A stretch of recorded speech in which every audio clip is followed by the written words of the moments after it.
శ్రీమన్మహాగణాధిపతియే నమః. శ్రీ సరస్వత్యే నమః. సద్గురు సాయినాథాయ నమః. ఓం సాయిరామ్. సాయి భక్తులందరికీ కూడా గురు పౌర్ణమి శుభాకాంక్షలు తెలుపుకుంటూ శ్రద్ధ అండ్ సబూరి ఫౌండేషన్ అనే ఈ యూట్యూబ్ ఛానల్ వీక్షిస్తున్న వారందరికీ కూడా సాయినాథుని సంపూర్ణ కటాక్షలు ఉండాలని కోరుకుంటూ ఈరోజు చాలా ఆనందంగా ఉంది. మొట్టమొదటిది, మొన్నే అమర్నాథ్ యాత్రని పూర్తి చేసుకుని రావడం, సరిగ్గా గురు పౌర్ణమికి ముందు సాయినాథుడు క్షేమంగా మమ్మల్ని మా గృహానికి తీసుకొచ్చాడు. అలాగే సాయినాథుని ఆశీస్సులతో ఆయన సంకల్పానుసారం ఆయన నా నోట పలికిస్తున్న మాటలు పాటలుగా మారి ఈనాటికి 1350వ పాట పూర్తి చేయడం జరిగింది. సాయినాథుని కృపా కటాక్షాలు ఎప్పుడూ ఇలాగే ఉండాలని, ఈ పాటల ద్వారా సాయినాథుడిచ్చిన అద్భుతమైన సందేశాలని అందరికీ చేరవేసేలాగా సాయినాథుడు ఆశీర్వదించాలని కోరుకుంటూ, మరి గురు పౌర్ణమికి సందర్భంగా ఒక్క ప్రశ్న మదిలో మెదిలింది. కొన్నాళ్ళ క్రితమే మనస్సుకు వస్తా అలజడి, సాయినాథుడు నాకింత చేశాడే, నేను సాయినాథుడికి ఏమి ఇవ్వగలను? నా గురువు, నా దైవం, సర్వస్వమైన సాయినాథుడికి నేను ఏ విధంగా అర్పించుకోగలను, ఏమిటి అర్పించగలను అన్నది సాయి దగ్గరే నేను ఆ వేదనని వెలిబుచ్చుకున్నాను. దానికి సమాధానంగా సాయినాథుడు ఈరోజు అద్భుతమైన మాటల్ని నా నోట పలికించి ఒక మంచి పాటగా దాన్ని రూపొందించారు. దానిలో ఉన్న సందేశాన్ని మనం తెలుసుకునే ప్రయత్నం చేద్దాం. ఈ వీడియోని పూర్తిగా చూడండి. మీకు నచ్చితే లైక్ చేయండి, షేర్ చేయండి, ఈ ఛానల్కి సబ్స్క్రైబ్ చేయండి. ఎన్నో విషయాలు, సాయినాథుని అద్భుతమైన సందేశాలని విని తరించండి.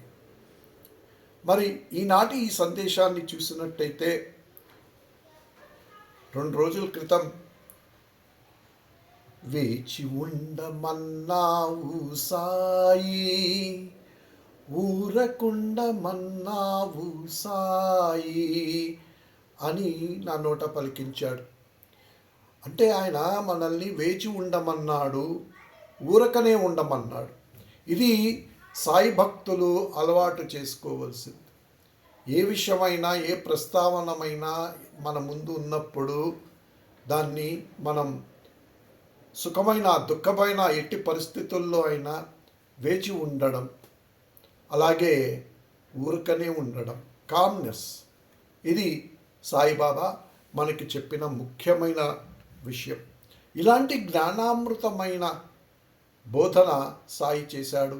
కాకపోతే మనం ఆయన పలుకుల్ని ఆచరించాలి అన్నది సాయి ముఖ్య సందేశం. చూడండి పదాలు ఎలా ఉన్నాయో. వేచి ఉండమన్నావు సాయి, ఊరకుండమన్నావు సాయి, జ్ఞానామృతమైనది నీ బోధన సాయి, ఆచరించిన వారిని తరింపజేస్తుంది. ఎంత అద్భుతమండి. మనము కేవలం వింటాం, ఒక చెవితో వింటాం, ఒక చెవితో వదిలేస్తాం, లేదా ఏదో ఊరికనే ఆ లీలల్ని మననం చేసుకుంటాం తప్పితే పాటిద్దాం, అందులో ఉన్న ఆంతర్యాన్ని గ్రహించి మనం పాటిద్దామన్నది మనకి తోచదు. అలాగే మరి 2 చరణాన్ని చూసినట్టయితే, మనిషి జీవితంలో సుఖ సంతోషాలకి పునాది వేశావు సాయి 2 మాటలు చెప్పి, మనిషి జీవితంలో సుఖ సంతోషాలకి పునాది వేశావు సాయి, రెండు మాటలు చెప్పి. చూసారా ఎంత అద్భుతం. చాలా మితభాషి, మృదువుగా మాట్లాడేవాడు, మితంగా మాట్లాడేవాడు సాయినాథుడు. దానిలోనే ఎంతో ఎంతో అంతరార్థం ఉంది. ఆయన చెప్పిన బోధనల్ని అర్థం చేసుకున్నట్టయితే, గ్రహించినట్టయితే మన జన్మ తరిస్తుంది.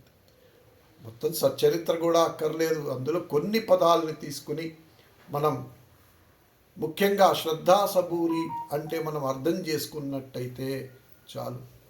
అలా సాయి ఆయన పదాలతోటి మనకి మన జీవితాలకి సుఖ సంతోషాలకి పునాది వేశాడు. శ్రద్ధాసబూరీలు పాటించమంటూనే కర్తవ్య బోధన చేశావు సాయి. చూడండి, పైన ఏం చెప్పుకున్నాం? వేచి ఉండమన్నావు సాయి, ఊరకుండమన్నావు సాయి.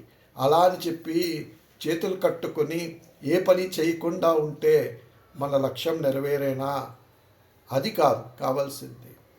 కామ్గా ఉంటూనే స్థితిని అంచనా వేస్తూ మనం శ్రద్ధాసబూరీలని పాటిస్తూ ఓర్పు సహనంతో ఉంటూ మన కర్తవ్యం అంటే మన ధర్మాన్ని మనం నిర్వర్తించాలి. ధర్మం అంటే హిందూ ధర్మమో అది కాదండి. ధర్మం అంటే నువ్వు చెయ్యాల్సిన పనిని నువ్వు చెయ్యి. సమాజంలో ప్రతి ఒక్కరికి నిర్దిష్టమైన పనులు ఉన్నాయి. నువ్వు చెయ్యాలి అనుకున్న పనులు, దైవం నీకిచ్చిన పనులు నువ్వు చెయ్యి అని కర్తవ్య బోధన సాయి చేసేవారు. అలా చేసినట్టయితే తప్పకుండా జీవితం సుఖమయమవుతుంది. అలాగే సాయి అంటున్నారు, బాధలున్న వారిని సాయి చూడండి ఏ విధంగా చేసేవారో. బాధలున్న వారిని ప్రేమతో పలకరించి ముత్యాల వంటి మాటలు మృదువుగా పలికావు. బాధలున్న వారిని ప్రేమతో పలకరించి ముత్యాల వంటి మాటలు మృదువుగా పలికావు. ఎంత అద్భుతం అండి. ఎవరైనా మన దగ్గరికి కష్టాలతోటి బాధలతోటి వచ్చారనుకోండి, మనం ఏంట్రా వీడు నాకొచ్చి చెప్తున్నాడు ఇవన్నీ, నేనేమన్నా చేస్తాను, ఏమన్నా డబ్బులు అడుగుతాడేమో, నన్ను ఇంకేమన్నా అడుగుతాడేమో, వీడికి దూరంగా ఉంటే మంచిది అని చెప్పి తొందరగా వదిలించుకోవడానికి కొంతమంది చూస్తూ ఉంటారు. అలా కాదండి. ఎవరైనా బాధలతోటి కష్టాలతోటి మన దగ్గరకు వచ్చి యాచించినట్టయితే సాయి ఏమన్నాడు?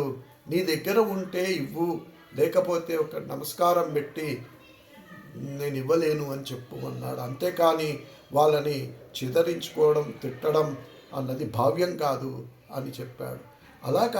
అలాంటి స్థితిలో ఉన్న, దయనీయమైన స్థితిలో ఉన్న వారిని కనుక మనం పలకరించి ఆప్యాయంగా ప్రేమగా దగ్గరికి తీసుకొని రెండు మంచి మాటలు సాయినాథుడిని తలుచుకొని చెప్పామనుకోండి, వారు కూడా చాలా హాయిగా ఊరట చెందుతారు. దాంతో వారికి ధైర్యం వస్తుంది. ఆ మనోధైర్యంతో వారు ముందుకి సాగుతారు చక్కగా. అలాగా ఆ కరుణామయుడైన సాయిని, ఆ ముఖారవిందాన్ని చూస్తూ అందులోనే మైమరచిపోతూ సాయిని తలుచుకుంటూ, ముఖ్యంగా అమృతమైన పలుకులని శ్రవణం చేసి, ముందు చెప్తారు చూడండి నవవిధ భక్తుల్లో ఏమని చెప్పారు? శ్రవణం, మననం, కీర్తనం, ఈ మూడు ప్రధానం అన్నమాట మన ఆధ్యాత్మిక పురోగతికి. అంటే భగవంతుడికి సంబంధించిన విషయాలని వినడం, వాటిని మళ్ళీ మననం చేసుకుంటూ ఉండడం, ఆ అర్థమైన దానిలోంచి ఆ భగవంతుడి గుణగణాల్ని మనము కీర్తించడం. ఇవి చేస్తే మనము నెక్స్ట్ స్టెప్కి వెళ్తాం. శ్రవణం, మననం, కీర్తనం చేశామంటే ఆ తర్వాత మనం ఆ భగవంతుడికి అర్చనం చేయగలం, పాదసేవనం చేయగలం, భక్తితో నమస్కారం చేద్దాం. ఈ విధంగా చేస్తేనే ఆ తర్వాత దాస్యం, సఖ్యత, ఆత్మార్పణం అనే స్థితికి మనం వెళ్ళగలం. ఈ విధమైన నవవిధ భక్తుల్ని కూడా మనం పాటించడానికి ఈ ప్రేమపూరితమైన మాటలు సాయినాథుడు పలికినవి మనం విని శ్రవణం చేసి వాటిని కనుక మనము ఆచరించినట్టయితే కరుణామయుడా నిన్ను చూసి అమృతమైన పలుకులు శ్రవణం చేసి వాటిని ఆచరించటమే గురుదక్షిణ. సాయి నీకు నిజమైన గురుదక్షిణ. చూసారా, బాధలున్న వారిని ప్రేమతో పలకరించి ముత్యాల వంటి మాటలు మృదువుగా పలికావు. కరుణామయుడా, నిన్ను చూసి అమృతమైన పలుకులు శ్రవణం చేసి వాటిని ఆచరించటమే గురుదక్షిణ. సాయి నీకు నిజమైన గురుదక్షిణ. కనుక నిజంగా మనము సాయికి ఏదన్నా ఇద్దాము, ఏదన్నా కొని తెచ్చి పెట్టేసి మనము సమర్పించడం చాలా ఈజీ పని అండి. కానీ బాబా కోరుకునేది ఇవా. ఇప్పుడు చేసిన డెకరేషన్ కానీ ఇంకొకటి కానీ అన్ని పూజలు కానీ ఇవన్నీ చేసింది ఏంటి? ఆ చేయటం వల్ల మనకు ఆనందం వస్తుంది. మన ఆనందాన్ని చూసి బాబా కూడా ఆనందిస్తాడు. అది తప్పకుండా ఆనందిస్తాడు, తప్పకుండా ఆ భక్తికి మెచ్చుకుంటాడు. అది ఒక్కటే కాదండి బాబా అడిగేది. ఒక గురువు, ఆయన గురువు కోరుకునేది తన శిష్యుడు తాను చెప్పిన పలుకుల్ని జాగ్రత్తగా విని నేర్చుకుని ఆచరించడం. అది ఆచరిస్తే అతనికి సత్ఫలితం అందుతుంది, అతను ఉన్నత స్థాయికి వెళ్ళగలడు. కనుక సాయినాథుడు మనల్ని ఉద్ధరించడానికి వచ్చాడు, మనల్ని ఈ మానవ జన్మ నుంచి విముక్తుల్ని చేయడానికి వచ్చాడు, ఈ జనన మరణ చక్రాల నుంచి మనల్ని ముక్తుల్ని చేయడానికి వచ్చాడు. దానికి ఆయన వద్ద ఒక ప్రణాళిక ఉంది. ఆ ప్రణాళికకి తగ్గట్టుగా ఆయన మనకి బోధిస్తున్నాడు. ఆ బోధనామృతాన్ని మనం స్వీకరించి శ్రవణం చేసి మననం చేసి వాటిని ఆచరించాలి. ఆచరించినప్పుడు ఆ గురువుకి తప్పకుండా ఆనందం వేస్తుంది, మనకి ఆత్మానందం. ఎందుకంటే గురువుకి కావలసింది నేను ఇచ్చా, ఆయన అడగంది ఇచ్చి లాభం ఏమిటి? ఆయన ఎప్పుడు కూడా నాకు కిరీటం పెట్టు, లేదా అది తీసుకురా ఇది తీసుకురా అని ఎప్పుడు సింహాసనం కానీ పల్లకి అని కానీ ఏమీ అడగలే. ఆయన అడిగిందల్లా నేను చెప్పిన పలుకుల్ని ఆచరించండి. అద్భుతమైన సందేశం ఈనాడు సాయినాథుడు గురు పౌర్ణమి నాడు అందించాడు. అది అందరికీ కూడా చేరవేయాలి అన్న తపనతో ఈ వీడియోని చేశాను. చేసినందుకు కూడా నా జన్మ ధన్యమైపోయింది. సాయి భక్తులందరికీ కూడా కృతజ్ఞతలు తెలుపుకుంటూ ఈ ఛానల్ని వీక్షించి మీరు ఆదరిస్తున్నందుకు ధన్యవాదాలు తెలుపుకుంటూ అందరికీ సాయి కృపా కటాక్షాలు ఉండాలని కోరుకుంటూ మరొక్కసారి మీకు ఈ వీడియో నచ్చినట్టయితే లైక్ చేయండి, షేర్ చేయండి, సబ్స్క్రైబ్ చేయండి. ఎందుకంటే మీకు వీడియో చేయగానే విషయాలు తెలుస్తాయి. నలుగురికి మీరు భగవత్ కార్యంగా దీన్ని మీరు ఫార్వర్డ్ చేయడానికి మీకు వీలుంటుంది. తద్వారా సాయి కృపా కటాక్షాలకి మీరు పాత్రులు కాగలరు. ఓం సాయిరామ్. సద్గురు సాయినాథ్ మహారాజ్ కీ జై.